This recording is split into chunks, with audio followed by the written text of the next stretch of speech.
Buenas noches, soy Luis Gonzaga, presidente del comité organizador del 14 Congreso de la Sociedad de Estudios Vascos sobre el tema de la sociedad de información.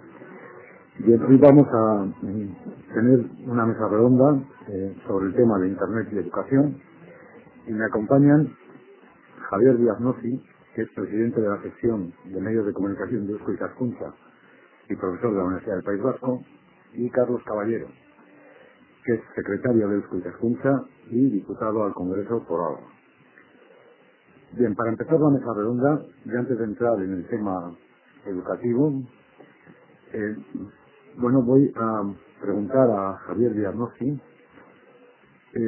o que haga una exposición de cómo se ve el panorama general de Internet en la comunidad autónoma de Euskadi.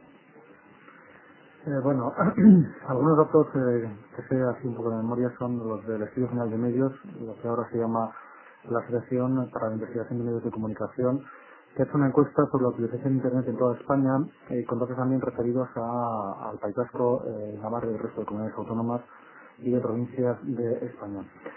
El 3,9% de la población española, si mal no recuerdo, está conectada a Internet, bastante lejos, por supuesto, no solamente de lo que es el porcentaje de estadounidenses conectados a la red, sino también muy lejos de lo que es la media de personas, de ciudadanos conectados a la red de redes a Internet en la mayoría de los países de Europa, de la Comunidad Europea, concretamente mucho menos que en los países nórdicos.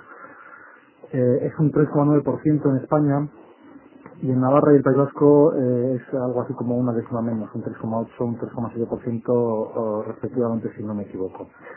Por tanto, las pautas que se siguen en Navarra y en el País Vasco, en la comunidad autónoma vasca, son prácticamente iguales que las del resto del Estado. Y estas mucho más bajas que las del resto de Europa y las del resto del mundo, digamos, civilizado del primer mundo, que tomamos como referencia, por supuesto, que es lo que se suele hacer en estos casos los Estados Unidos de América. Hay algunos estudios más que son todavía más pesimistas. Tenemos que ser necesariamente pesimistas en este aspecto. El crecimiento en 5 años se aventura que va a ser muy grande, incluso en España y por supuesto también en la comunidad autónoma vasca y en Navarra. El crecimiento se cifra en más de un 175% de conexiones nuevas a Internet anualmente, entre 175 y 210%. Es una cifra que duplica permanentemente las conexiones a Internet anualmente. Sin embargo, se calcula que dentro de 5 años habrá un 16% de ciudadanos españoles conectados a Internet, es de suponer que la media en el País Vasco y en Navarra sea similar, punto arriba, punto abajo, frente a más de un 30% en los países nórdicos e Inglaterra. Es decir, un tercio de la población de los países nórdicos, Suecia, Finlandia, Noruega, Dinamarca e Inglaterra al menos, va a estar conectada a Internet en 5 años, mientras que ni siquiera una cuarta parte de la población vasca, de la población española, de la población navarra, va a tener acceso a Internet. Precisamente cuando estamos en una encrucijada en la que la mayoría de las empresas presentes en Internet se plantean obtener ya rendimientos económicos pasada una primera fase de experimentación, que es en la que nos encontramos. Yo diría que estamos en la fase final de la experimentación, de poner contenidos gratis en Internet, a ver qué pasa, a ver cuál es la respuesta de la gente, para pasar ya a una estrategia verdaderamente empresarial y de negocio. Claramente que es la pauta que marcan también los Estados Unidos.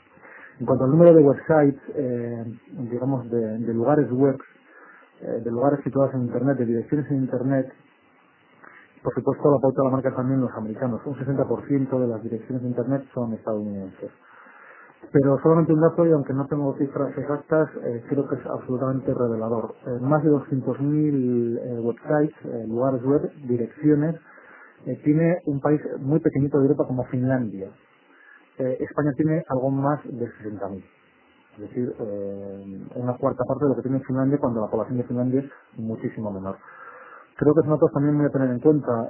Otro dato, simplemente un ejemplo, de los 5 websites, de las 5 direcciones más visitadas según el Estudio General de Medios, la IMG, 3 son periódicos: El País, ABC y El Mundo.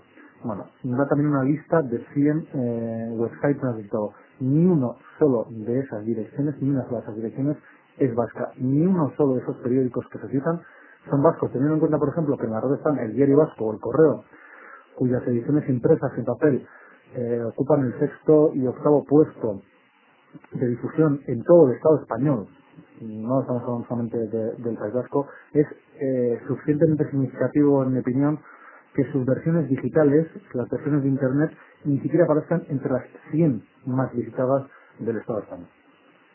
Bien, yo quisiera hacer un inciso en esta exposición que acaba de hacer Javier Díaz-Mossi, y dejando un poco aparte de Estados Unidos, puesto que evidentemente pues es el país donde nació la red y tiene una tradición mayor en esta materia. Claro, yo me hago toda una serie de preguntas de por qué tenemos ese gap o esa distancia tan importante con los países, por ejemplo, del centro y del norte de Europa, ¿no?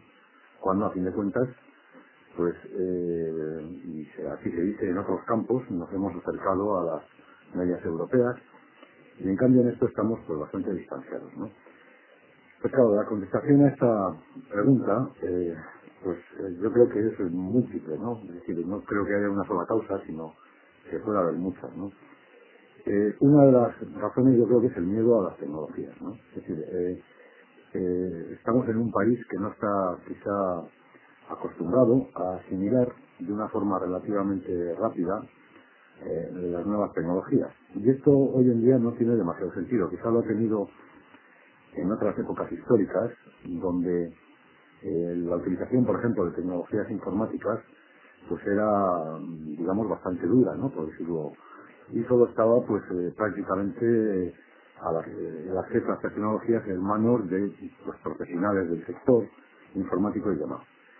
Pero es que esta razón ha dejado de existir. Es decir, hoy en día, por ejemplo, ya que hablamos de Internet, la navegación por Internet es relativamente sencilla, sin más de tener un periodo de adaptación o de educación o de formación o como se quiera llamar, de no más de 4 o 5 horas. Entonces,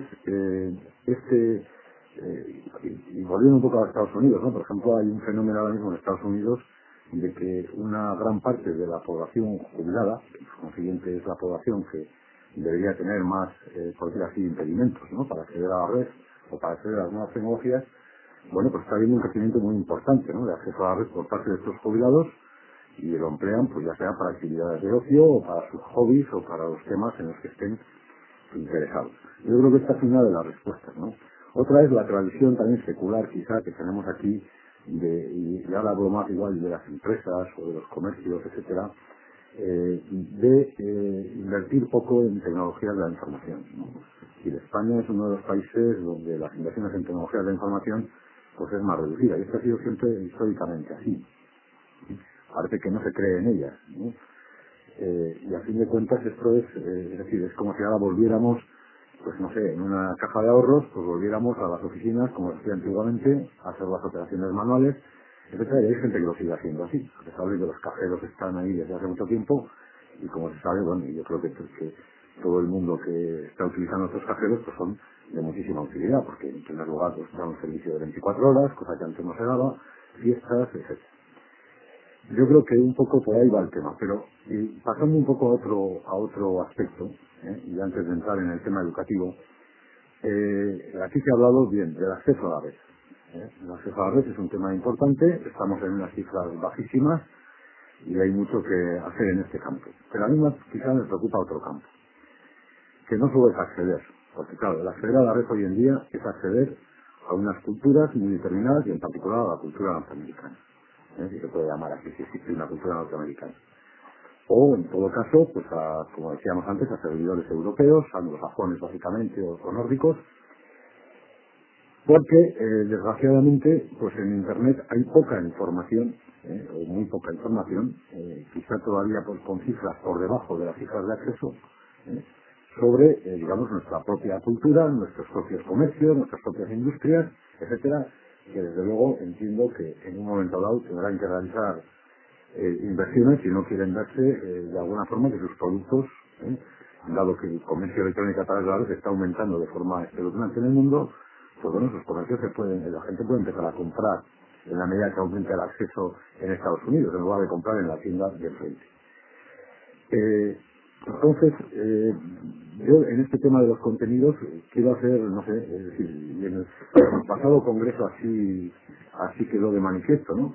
Es decir, hay que hacer una llamada de atención a toda la sociedad, a todas las instituciones, etcétera, para que impulsen o creen, porque también hay una labor de creación, no olvidemos de que, y luego hablaremos de ello, en el tema de la educación, aquí hay temas como la educación, la sanidad, etcétera, son competencias públicas, hoy por hoy, y entonces, desgraciadamente, no existe material educativo, no existe material sanitario, etcétera, que pudiera servir de alguna forma para que ya no solo nosotros, ¿no?, sino desde otros países o desde otras instancias se puedan acceder a nuestros contenidos, porque con el acceso hoy lo único que hacemos es, como Internet es una ventana abierta al mundo, pues lo único que hacemos es acceder a información de otros. Y aquí tenemos otro tema, en especial, especialmente minoritario, como es el euskera, por ejemplo, donde si esta lengua de alguna forma no se implanta en Internet debidamente, pues en primer lugar se desconocerá desde el resto del mundo que existe, y en segundo lugar, pues desde nosotros mismos, desde nuestros propios centros educativos, etcétera, pues será una lengua ignorada, porque no existe en la red. Y aquí es un tópico y se dice que el que no está en la red no existe, pues bueno, ese tópico cada vez va siendo más grande. Yo no sé, Javier, si tú en este sentido querías... Sí, no, yo estoy de acuerdo en líneas generales con lo que has comentado. Hay otras razones también, quizás tan importantes como las que ha comentado Luis Burruchaga, pero que son para tener en cuenta. En primer lugar, la proporción de personas conectadas a Internet respecto de las personas que disponen de un ordenador de última generación, un 486 o superior, en sus domicilios, porque, rompiendo un poco el tópico también, las últimas encuestas dicen que al contrario que en el año 96 y 95, la gente, estoy hablando del País Vasco y del Estado español, en España, no se conecta ya fundamentalmente desde el trabajo, sino que lo hace desde casa. ¿Por qué? Porque las tarifas telefónicas y de acceso a Internet han bajado. Conectarse a Internet con un servidor de las antípodas de Nueva Zelanda tiene exactamente el coste de una llamada local. Si se conecta uno, como hace la mayoría de la gente, a partir de las 10 de la noche, que es cuando la tarifa telefónica es más barata, bueno, pues la hora sale, creo que son unas 80 pesetas o una cosa así, por obtener información muy determinada. Por supuesto, el internauta, el navegante por Internet, también se va especializando y lejos de divagar y de pulular por la red, sin rumbo fijo, va buscando contenidos muy claros. Todos aquellos que hemos puesto contenidos en la red nos damos cuenta de un fenómeno que es absolutamente claro y generalizado en todo el mundo. Que si no se da información verdaderamente sustancial y no se renueva la información, los visitantes nunca pierden el tiempo más allá de la primera vez en conectarse al lugar web o al servidor web de Internet que nosotros le ofrecemos. Por tanto, el parque de ordenadores que tenemos es bajo y no parece que vaya a aumentar, sí en cantidad, pero no en porcentaje, y por tanto el porcentaje de personas que disponen de ordenador y que están conectadas a Internet va a seguir siendo, la proporción va a seguir siendo más o menos igual, lo cual ya es bastante preocupante.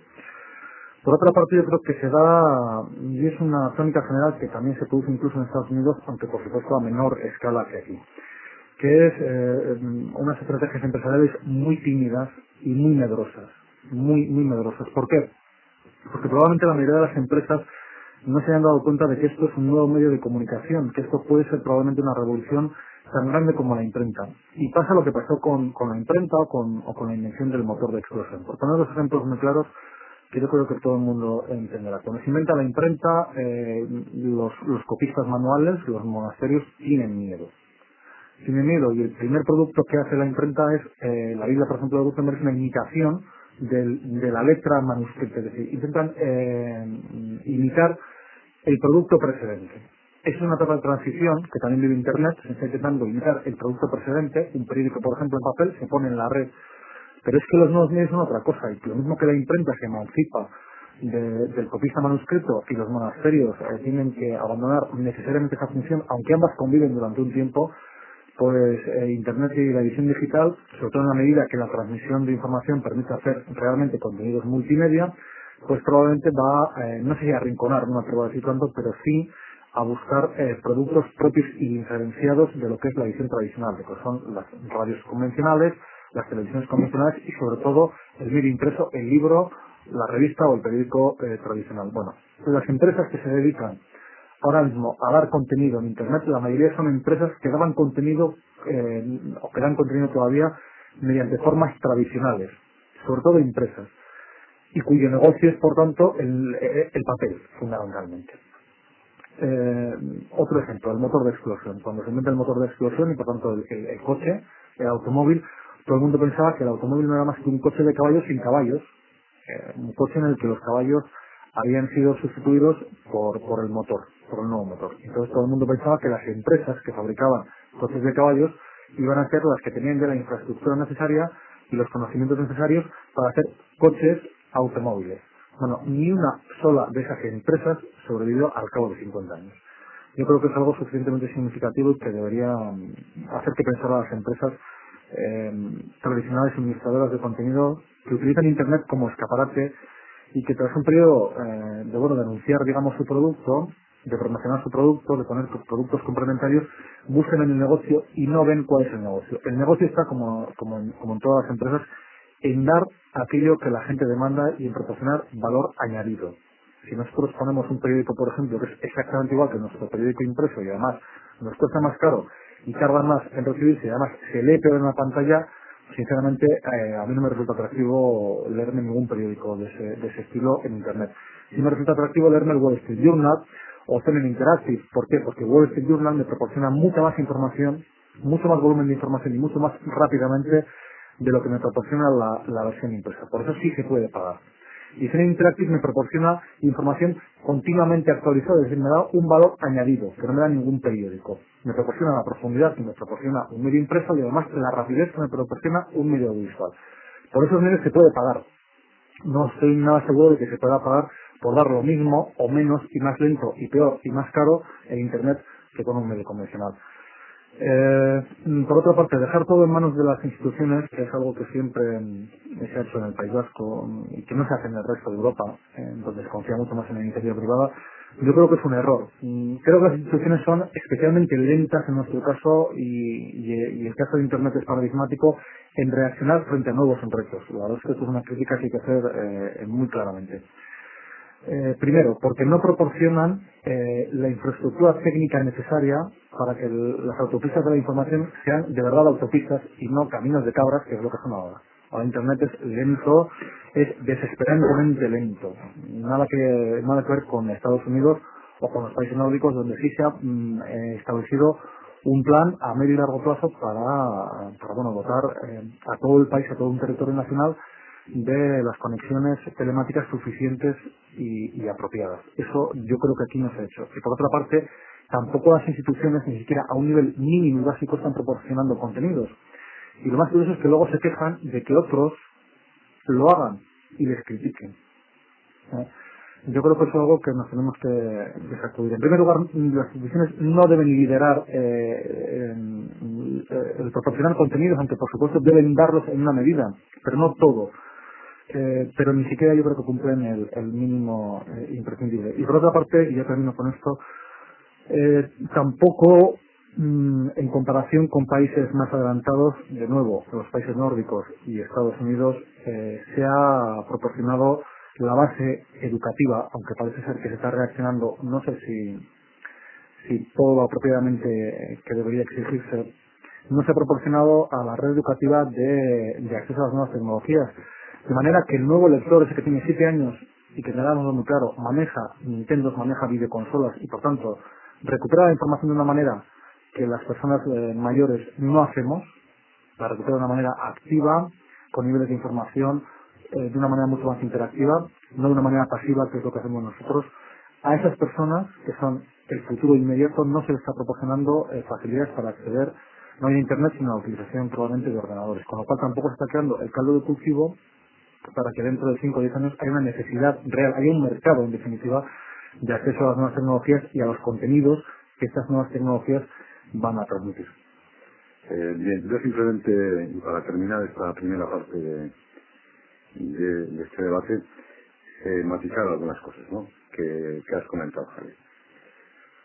Por ejemplo, efectivamente se dice que, bueno, el Estudio General de Medios dice que entre los 100 más visitados, o en los 5 primeros, hay 3 periódicos. Bueno, los otros 2 si no recuerdo mal, son precisamente Netscape y Microsoft, es decir, los dos navegadores que por defecto salen, es decir, como antes cuando se encendía la televisión siempre salía la cadena 1, pues lo mismo, ahora cuando entra en Internet le instalan y sale los webs, bien sea de Microsoft, bien sea de Netscape, que son los dos navegadores fundamentales, ¿no? Entonces de ahí que tengan ese acceso, ¿no? Pero lo que está claro es que los más visitados son 3 periódicos, por consiguiente. Esto de alguna forma lo que demuestra es la utilización, es decir, estamos diciendo que hay poca gente que accede, pero esto lo que demuestra también cómo se utiliza. Es decir, ¿qué lo utiliza la gente? ¿Para leer los periódicos exclusivamente? Hombre, pues parece una utilización un poco pobre, ¿no? Realmente. Es decir, lo que se ve es que no hay una utilización profesional. Es decir, la gente yo creo que anda bastante perdida, quizá porque no ha estado bien orientada, porque no sabe buscar sus temas, los temas que a él le interesan profesionalmente o desde el punto de vista del ocio o desde cualquier otro punto de vista, y eso es una falla también a su vez que hay, ¿no? Segundo tema, sobre el tema de las instituciones que estamos esperando que jueguen un papel, me estoy de acuerdo, es decir, esto sobre todo es un tema del sector privado, para empezar, es el propio sector privado el que debe espabilar, entre comillas. Pero las instituciones también tienen sus competencias. Y yo, desde luego, estoy seguro que en las próximas elecciones que tenemos aquí, yo creo que a finales de año o antes de finales de año, estoy seguro que los programas electorales van a empezar a aparecer estos temas. Lo demás ya me quedaría absolutamente sorprendido de que no fuera así. Y luego, por último, destacar una cosa, es decir, aquí cuando viene una tecnología nueva tenemos una afición a destacar sus aspectos negativos. Entonces se habla de gente adicta, se habla de que el Internet con el sexo, se habla de que sirve para fabricar bombas y todo este tipo de tonterías, ¿no? Es decir, en el sentido de que efectivamente esto es como es como si uno utiliza el teléfono pues para hablar 24 horas con no sé quién y sin ningún interés y está haciendo un uso no eficaz, por decir así, de esa tecnología, ¿no? Entonces se destacan pues menos los aspectos positivos, es decir, los aspectos positivos de esta tecnología que como todas, y como la tecnología nuclear, pues bueno, pues si se utiliza bien, por ejemplo en la medicina, tiene unos aspectos muy positivos y se utiliza para hacer pues bombas atómicas, efectivamente, pues eso presta. Y ya cerrando esta primera parte, vamos a pasar un poco al objeto del programa, ¿no? Que era ver el tema de Internet y educación, ¿no? Es decir, que es un tema especialmente importante bajo mi punto de vista por 2 razones, ¿no? Uno, por la educación en sí misma, es decir, Internet yo creo que es una herramienta de ayuda a la educación muy importante, y otra porque además en el sector educativo ahora mismo está la gente o las personas que de alguna manera, bueno, pues van a utilizar esta tecnología de una forma más natural y más masivamente. Entonces, le pregunto a Carlos Caballero, no sé cómo ve este tema, es decir, cómo ve este tema en general, en los diferentes niveles educativos, empezando desde la educación, digamos, infantil, de educación primaria, pasando por la secundaria, la universitaria, etc. Bueno, buenas noches, Gabón. Bueno, en primer lugar, destacaría un poco el interés que siempre ha mostrado Eusko Ikaskuntza y la Sociedad de Estudios Vascos por el tema de la educación y que ya, de alguna manera, desde sus comienzos se tradujo en el interés y la promoción que hizo de la Universidad Pública Vasca en la década de los 20, cuando todavía en este país no teníamos universidad pública. En este mismo sentido, pues en estos momentos desde Eusko Ikaskuntza pues está cogiendo este tema que puede ser muy importante en los próximos años de Internet en relación con educación, un campo que todavía está bastante en embrión y del cual únicamente yo diría que podemos intuir algunos aspectos de futuro. Entonces, de una forma muy esquemática, relativo y teniendo en cuenta sobre todo ya experiencias que existen en el Reino Unido, Gran Bretaña y en Estados Unidos fundamentalmente, yo diría que en el ámbito de la educación universitaria, en estos momentos podemos intuir que Internet empieza a ser una alternativa a los programas informáticos actuales. Por un lado, pues repito, de una forma muy esquemática, para que luego, si queréis, podamos entrar de una forma más concreta, pues permite adecuar el ritmo de aprendizaje a la velocidad de asimilación de información de cada alumno. Podemos decir, en segundo lugar, que refuerza la motivación y el respaldo al alumno. también capacita la comprensión extensa de las diferencias interculturales. Indudablemente en estos momentos permite comunicarse en inglés y así mejorar sus conocimientos en este idioma, que no olvidemos que es ya el idioma universal. Permite compartir información con alumnos de diferentes lugares sobre sus actividades, escuelas, etcétera.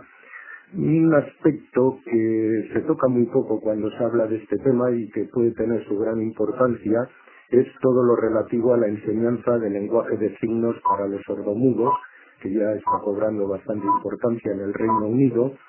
Incluso hay algunos programas alrededor de Internet en cuanto a la enseñanza de primeros auxilios en las escuelas.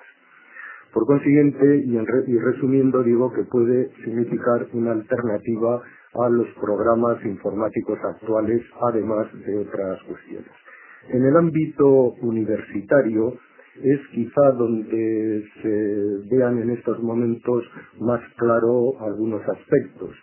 Por ejemplo, ya al día de hoy en muchas universidades se pueden realizar con Internet, pues desde las preinscripciones a las diferentes facultades, consultar las publicaciones de muchas universidades, buscar la relación de seminarios y cursos que se impartan en cada facultad, coordinar trabajos de investigación entre departamentos, etcétera. Incluso, y es una cuestión relativamente nueva, de la cual ya se habla bastante, sobre todo en el Reino Unido, se habla del campus virtual de la universidad, con una serie de aspectos importantes, ¿no?, que puede contener desde una biblioteca virtual que permite acceder a bases de datos remotos y a los catálogos de diferentes universidades. En segundo lugar, que permita debates electrónicos, es decir, discusión de un tema en común y dirigido por un profesor o un organizador capacitado para hacerlo. En tercer lugar, la existencia de libros electrónicos con toda la información que contienen, que puede variar entre temáticas concretas hasta enciclopedias, además de texto, incorporando fotografías, sonido, imágenes de sonido. En cuarto lugar, la posibilidad de ejercer la tutoría electrónica, es decir, consulta a profesores a través del correo electrónico. En quinto lugar, la existencia o la posibilidad de tener tablón de anuncios electrónicos que fijen y en los cuales aparezcan mensajes que habitualmente llenan en estos momentos los tableros, paredes y puertas de facultades. E incluso se habla en un sexto, ya no sé si es sexto o séptimo lugar, de la existencia de un bar virtual, es decir, de un punto de tertulia con otros estudiantes para hablar de cualquier tema, en los cuales la conversación es real y en un tiempo real. En fin, estos así muy rápidamente son algunos aspectos de los que podemos intuir cara a un futuro inmediato, pero como se ha dicho antes, hay otra serie de aspectos que a medida que las tecnologías y su difusión y los medios de comunicación se vayan adecuando a las mismas, darán otras posibilidades en el ámbito educacional. Lanzo un poco todos estos puntos a ver para entrar un poco más en discusión. Sí, bien. Efectivamente se podría agotar todavía más esa lista, ¿no?, de posibilidades, ¿no? Posibilidades que por otro lado son reales en muchas partes, ¿no? Es decir, incluso aquí digo como un ejemplo, ¿no? Por ejemplo, en el Estado español está la Universidad Oberta de Cataluña, que es el único ejemplo, quizá, algo está haciendo ahora la UNED y tal, pero el único ejemplo ahora mismo de universidad virtual o de campus virtual. Sí, ahí, si me permites, por ejemplo, ya la Open University, es decir, el equivalente a la UNED en el Estado español, ya está desarrollando bastante todos estos temas. Sí, efectivamente. En el Reino Unido. Efectivamente. Entonces no cabe duda que las posibilidades para el sistema educativo son infinitas, ¿no? Y yo aquí lanzo también una cuestión que me parece especialmente importante, ¿no? Es decir, cuando llegan las nuevas tecnologías a la educación en general, o históricamente, siempre ha habido una especie de, vamos a decir, de rechazo. De rechazo, bien sea por parte no por parte de los alumnos, que son los que más fácilmente asimilan las tecnologías, sino normalmente por parte de los profesores. en el sentido de que siempre hay como siempre se vende el aspecto negativo, como decía antes, es decir, hay una especie de, no sé cómo llamarle, ¿no?, de rumor o de que a ver si con esto van a desaparecer los profesores, a ver si esto. Y realmente lo que hay es una falta, entiendo yo, de ganas de reciclarse. Que eso es lo que, hablando claro y pronto, ¿no? Es decir, porque esto es así, ¿no? Yo he sido universitario, he sido profesor universitario y desde luego ese tipo de temas los he visto muy de cerca, ¿no? Entonces, ¿cómo veis, digamos, Internet en este sentido? Es decir, es exclusivamente una herramienta de ayuda a la enseñanza, sustituye efectivamente al profesor, como se viene diciendo, para decir que eso de alguna manera pues va a perjudicar determinado sector laboral, etcétera. En fin, ¿cómo veis este tema? Yo creo claramente, y por no seguir haciendo de abogado del diablo, porque yo soy también profesor universitario y he puesto contenidos en Internet, soy el autor de una página web, no sé si buena o mala, pero desde luego bastante cargada de información que tratamos de renovar continuamente de un departamento universitario. Y somos realmente la excepción. Y yo coincido con Luis Gurruchaga en que en efecto hay un rechazo de los profesores. Es muy curioso que las iniciativas partan de los países anglosajones, donde el sistema de contratación del profesorado es laboral y no funcionario, es decir, el profesor en Inglaterra no tiene asegurado el puesto de trabajo. Se los contrata por años, cuando termina el periodo de tiempo, y tiene que probar continuamente su capacidad para estar continuamente en el mercado laboral. El modelo del resto de Europa es diferente, todos lo sabemos, y eso tiene ventajas e inconvenientes. La estabilidad laboral, por supuesto, ser funcionario, provoca estabilidad, provoca seguridad en el profesor y provoca, por tanto, pues que se puedan pensar en proyectos también a largo plazo, lo cual es una ventaja. Pero uno de los inconvenientes, claro está, y es una autocrítica que yo me hago como profesor universitario, es pues que una buena parte de los profesores, por cuestiones muy diversas, personales o de preparación profesional o lo que sea, tienen, no sé si rechazo, pero desde luego sí miedo a las nuevas tecnologías, miedo a enfrentarse a un ordenador, ¿no? Cuando, yo siempre repito, por ejemplo, a mis alumnos, los ordenadores son absolutamente tontos y hacen todo aquello que tú les dices, son herramientas, unas herramientas, yo creo que magníficas, no divinas, por supuesto, porque son perfectibles, por supuesto, pero sí muy útiles y por tanto, si tenemos esas herramientas, lo que tenemos que hacer es utilizarlas lo más y mejor que podamos. Por tanto, yo creo que es una obligación del estamento universitario y educativo en general, y no solamente de las instituciones, a quien siempre cargamos con toda la culpa cuando solamente tienen una parte y no la mayor parte de la culpa, ¿no? Yo creo que también es una cuestión personal. De hecho, el rector de la Universidad del País Vasco, Pello Salaburu, ya ha lanzado la idea de montar un campus virtual, que no va a sustituir, por supuesto, al inmenso campus o a los inmensos campus reales y físicos que tiene la Universidad del País Vasco y todas las universidades de todo el mundo occidental, por supuesto. De momento, los medios electrónicos son medios complementarios.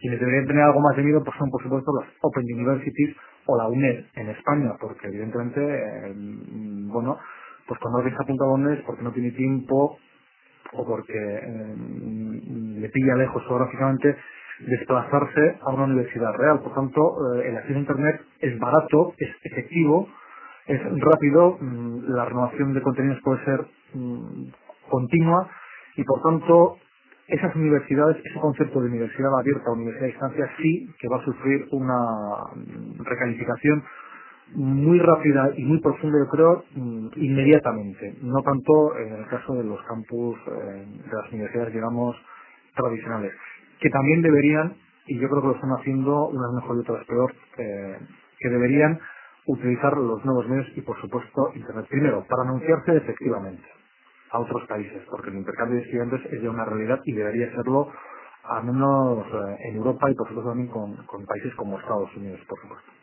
Por tanto, un estudiante italiano, o francés, o australiano, o de donde sea, debe saber qué le ofrecemos en nuestras universidades, qué tenemos, qué departamentos hay, qué profesores, qué líneas de investigación se trabaja, qué docencia hay, qué clases, qué horarios. Todo eso es un inmenso talón de anuncios, un inmenso escaparate que se debe aprovechar al límite de las posibilidades. Y eso yo creo que es una labor de todos, sobre todo teniendo en cuenta la monstruosidad de las estructuras universitarias vascas y españolas. El rector de la Universidad Oberta de Cataluña, Gabriel Tortella, decía en el 14 Congreso de Estudios Vascos, celebrado en noviembre, el módulo de educación se celebró, por cierto, aquí en Vitoria, que no hacían la competencia de las universidades tradicionales, que el público era gente con otra carrera, o gente ya adulta, mayor de 25 años, incluso mayor de 35 años, que no había tenido en su día oportunidad de estudiar, o al menos no de estudiar ese tipo de carreras, por ejemplo, de humanidades que le hubiese gustado estudiar, en detrimento de otras carreras más técnicas, y que ahora sí lo hacían. Entonces, las nuevas tecnologías eran un acicate y una gran ventaja para ellos. Yo creo que hay todo un mercado, sobre todo para las humanidades, en el aspecto, por supuesto, de las ciencias experimentales es bastante más difícil, pues experimentar con un cobaye a través de Internet, pero en el caso de las humanidades y de las ciencias sociales es perfectamente factible poner a disposición del alumno textos, materiales, horarios, tutorías virtuales, etcétera, etcétera. Por supuesto que eso no va a sustituir, y nadie lo pretende, sustituir el contacto físico con otros compañeros y con el profesor. Pero evidentemente eso es, al menos de momento, un medio complementario que no debería ser desdeñado. Carlos, bueno, aquí Javier ha hablado, quizás ha centrado más en el sector universitario. ¿Qué se puede decir en relación a este tema respecto a la educación primaria y secundaria? Bueno, precisamente yo estaba pensando cuando hablabais un poco del miedo del profesorado, de la falta de ganas de reciclarse, etcétera. Estaba pensando en una experiencia relativamente reciente que tenemos aquí en la comunidad autónoma del País Vasco, con la introducción a partir del año 82-83 de las experiencias de la reforma educativa, del reciclaje y la renovación que ha supuesto al profesorado y cómo se ha ido reaccionando ante ello.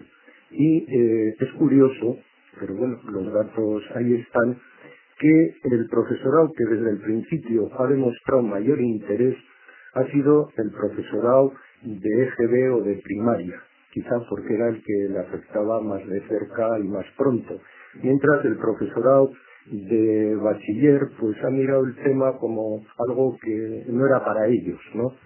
Digo en términos generales, salvo cuando ya llega el momento, e incluso pues en fin, con todas las circunstancias que se dan, de disminución del número de alumnos, de reducción de aulas, etcétera, pues ha visto también afectado y le ha llegado el tema de la reforma, y a todo correr pues ha procurado pues también el irse un poco reciclando. Y posiblemente esta experiencia en el ámbito no universitario pues acabará afectando en los próximos años al mundo también universitario, en el sentido pues de que ahí se va a producir una reducción del número de alumnos, de que hay una mayor competencia en el caso de la universidad pública con universidades privadas que se van montando, con el tema de relación con el mercado laboral y las salidas al mercado laboral, y sobre todo con el problema que ya se empieza un poco a detectar en el ámbito universitario de la competencia de la formación profesional en la medida que su renovación tenga un cierto éxito. Porque claro, evidentemente todos sabéis que durante cierto tiempo todos los alumnos querían hacer bachiller para luego ir a la universidad, porque un título universitario pues parecía importante, pero claro, ahora se empiezan a dar cuenta que cara al mercado laboral pues fundamentalmente este país sigue siendo industrial y la gente pues se coloca fundamentalmente, el empleo está muy ligado a la formación profesional, ¿no? Entonces esto yo creo que quieras o no, y tendrá su relación con Internet, con las nuevas tecnologías y con otros aspectos, pues influirá necesariamente también en la renovación del profesorado universitario, porque bueno, yo creo que todos, en la medida que nos sentimos cómodos, pues miramos, no sé, hacia atrás, ¿no? O a un lado. Pero claro, en la medida que nos empieza a tocar el puesto de trabajo, pues creo que todos nos renovamos y en fin, esto es ley de vida, ¿no? Sí, a ver, quería decir algo. Sí, un pequeño apunte para corroborar lo que decía también Carlos Caballero. Yo creo que cuanto más arriba está el profesor en el escalafón, claramente los profesores universitarios tienen menos conciencia que los DGB de que el verdadero cliente de la institución educativa es el alumno, no el profesor. Es decir, que los medios y todas las actuaciones de la universidad o de la red educativa en general son para el alumno, no para el profesor. Pero es que incluso para el profesor Internet y las nuevas tecnologías es una herramienta de investigación absolutamente increíble y debe dar a conocer también sus trabajos. Es decir, cualquiera que utilice Internet habitualmente puede estar libros de cualquier parte del mundo y acceder ya a documentos electrónicos de cualquier parte del mundo. De hecho, los que utilizamos Internet todos los días necesitamos más cosas. Vuelvo a repetir, no sé si mejor, pero desde luego sí más cosas que los que no la utilizan. Porque tenemos un acceso mucho más rápido a cualquier biblioteca del mundo e incluso ya algunas de ellas no solamente ponen la referencia del libro o del artículo de revista o del capítulo del libro, sino que sitúan ya documentos y libros enteros a los que se puede acceder. Sí, ahí, si me permites, haciendo un inciso como muy práctico en lo que estabas diciendo, es que claro, en estos momentos, precisamente a través de Internet, es que incluso no solo tienes las referencias de datos y de libros, sino es que además puedes comprarlos con una facilidad. Pues yo recuerdo, hace poco he comprado unos libros sacados por la Universidad de Edimburgo y que me han llegado en menos de una semana a casa y encima relativamente baratos.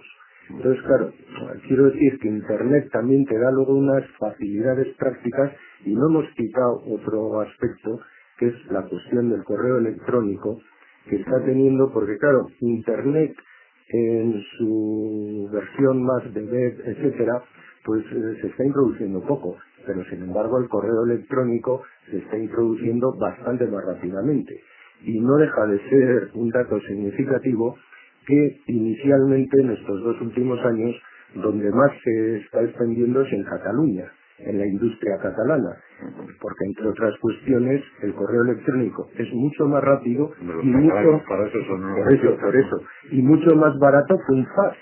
Es decir, el correo electrónico puede ir eliminando rápidamente al fax porque resulta aproximadamente 10 veces más barato y de más rápido. De mayor calidad, además. Sí, no sé. Para terminar, vuelvo a es una preocupación igual obsesiva que tengo, ¿no? Y es el tema de los contenidos, ¿no? Es decir, estamos hablando de problemas posibles del profesorado, de utilidades que puede tener Internet en la enseñanza como herramienta de ayuda, etcétera. Pero claro, hay una cosa que es evidente. Aquí, en la Comunidad Autónoma de Euskadi, ¿qué contenidos educativos tenemos en la red ahora mismo? O qué proyectos hay, ¿no? Quizá, yo voy a hablar en este caso en primer lugar. Entonces, yo al menos que conozca, los contenidos son muy escasos, hay algunos proyectos por ahí, y quizá el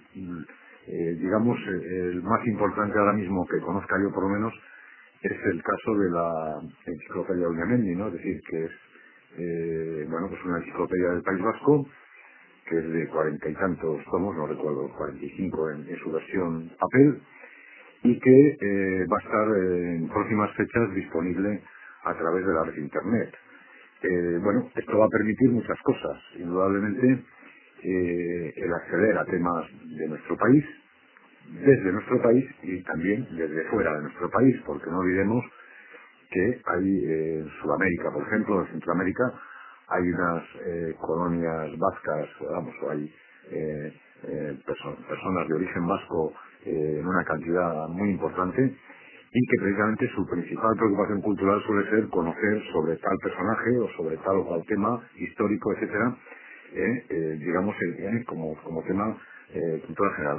Este proyecto que está liderado por Escuela Escucha, entiendo ahora mismo, como digo, que al menos lo que yo conozca es lo más importante, porque, por ejemplo, desde la Administración, se anuncia para este año, precisamente, como se anunció el año pasado, para este año el acceso a la red de una buena parte, no recuerdo ahora mismo las cifras, ¿no?, de los centros educativos de la enseñanza preuniversitaria, pero este es el problema que decíamos antes. Con el acceso lo único que conseguimos es acceder a otras culturas.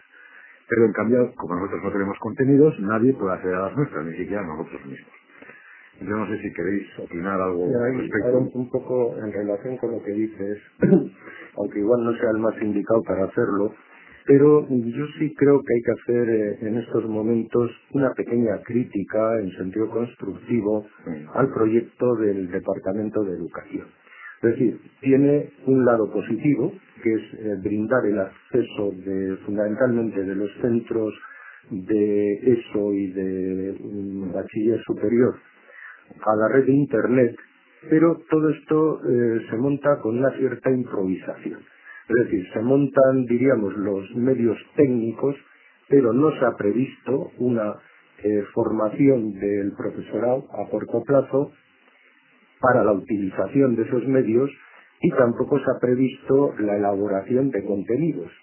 Entonces, bueno, hay un aspecto positivo, que es el brindar fundamentalmente el acceso, pero muy insuficiente, porque simultáneamente tendría que haber una formación del profesorado y una elaboración de contenidos.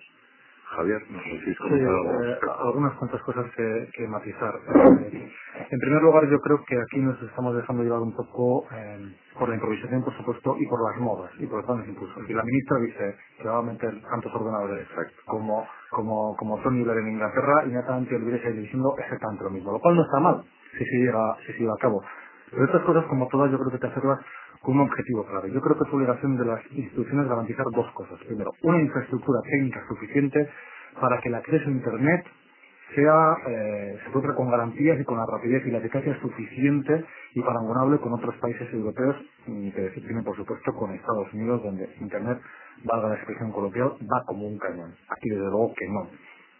Y por otra parte tiene que garantizar que ese público, repito, que está acostumbrado a decodificar y a recibir la información de una manera muy diferente que las generaciones anteriores, es decir, los niños de 7 años, puedan en efecto, desde su más tierna infancia, desde las bases de la educación, tener acceso y acostumbrarse a manejar esas nuevas tecnologías.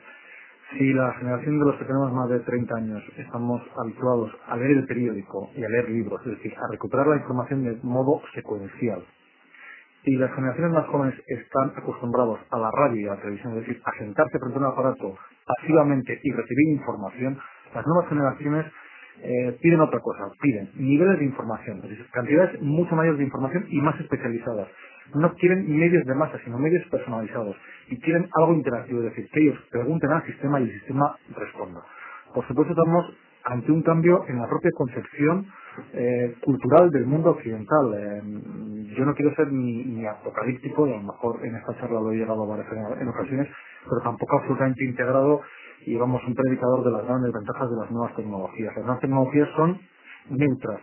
Es la utilización que se hace de ellas la que es buena, mala, regular, apropiada, inapropiada, rentable o no rentable. Por tanto, yo creo que es obligación de las instituciones seriamente garantizar una buena infraestructura y un buen acceso educativo con unos objetivos claros desde los niveles más bajos y más primarios de la educación. Por otra parte, se habla a menudo de la diáspora vasca y por supuesto que es importante y es un público importante, pero me da la impresión, y voy a dar algunos datos que no sé si son o no paradigmáticos, pero ahí están, me da la impresión de que la media de edad de la diáspora vasca aumenta en la misma medida que desciende el interés por los temas vascos de las nuevas generaciones, de aquellos que nacieron de los vascos de la diáspora. Es decir, mientras que los vascos nacidos en el País Vasco, de la diáspora vasca, de América o del resto del continente de Europa, tienen ya una cierta edad y no creo que accedan a las nuevas tecnologías con facilidad, sus hijos que ya son americanos tienen cada vez menos interés por las noticias de las cifras de sus mayores. Será muy triste todo esto que estoy diciendo, pero es así. Es decir, nuestro público no está allí en el océano, aunque hay un público que hay que cuidar. Nuestro público está aquí en los confines de la comunidad autónoma vasca. El dato que iba a citar, el Diario Vasco también creía, cuando lanzó su periódico a internet un poco a ciegas, sin estudios de mercado, porque nadie los hace, curiosamente nadie hace estudios de mercado y por tanto no sabe nadie qué hay que hacer porque nadie sabe a quién hay que dirigirse. Bueno, pues creían que era la diáspora vasca, Argentina fundamentalmente, sus principales receptores. Este año, el año pasado en concreto, en el 97, desde julio del 97 se ha sometido al control de la OJD, de la Oficina de Justificación de la Difusión de sus periódicos electrónicos. Bueno, los datos son, el 60% de los accesos al periódico electrónico, a la versión electrónica del Diario Vasco, son de dominios EFE, es decir, de España, previsiblemente guipuzcoanos. Pero pero es que el 40% restante son estadounidenses y solamente un 0,5, si no recuerdo mal, son de dominios americanos, es decir, lo que correspondería a la diáspora vasca, menos incluso que los accesos de otros países de la comunidad europea. Pero no hay que olvidar en esa cifra de que, claro, la diáspora vasca tampoco tiene acceso a Internet, es decir, que los países sudamericanos no se caracterizan también por unas cifras de acceso que son incluso inferiores a las de nuestro propio, es decir, eso evidentemente tiene que ir ligado también a inversiones semejantes y a utilizaciones semejantes a las de otros países en estos países donde reside la diáspora vasca. Bueno, no sé el tiempo ya que tenemos, creo que ya... Sí, cinco minutos.